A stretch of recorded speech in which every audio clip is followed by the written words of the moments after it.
going forward, the food processing industry will be a very important pivot in this equation. And food processing industry will be reacting to the demands of the consumer, being that they are the closest to the consumer.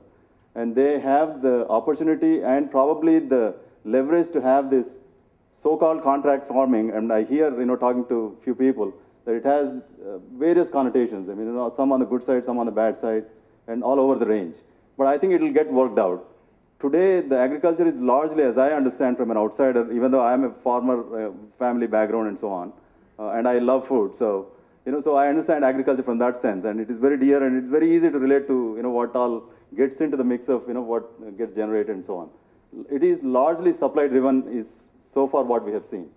So the farmer, because of historical reasons, because of his peer group, because of the location, because of the soil in his area and so on and so forth, the farmer is one way or other limited to whatever he has been producing.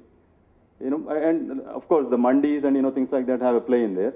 But largely I think that will slowly get shifted towards the demand side of it, which is largely driven by the consumers, the changing palates and the novelty seeking, city goers and so on and so forth.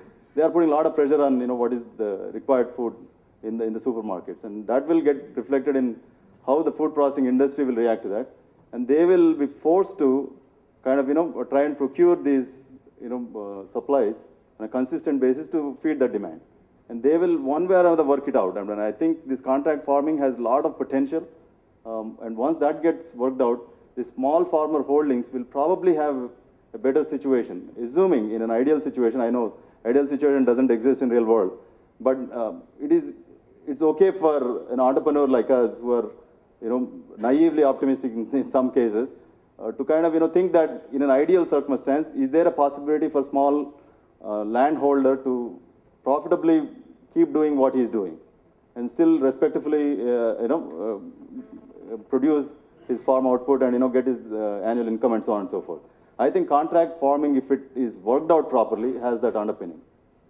And in the new demand-driven supply chains, I think the food processing industry will probably play the most role, in terms of regulating and evolving such a equation.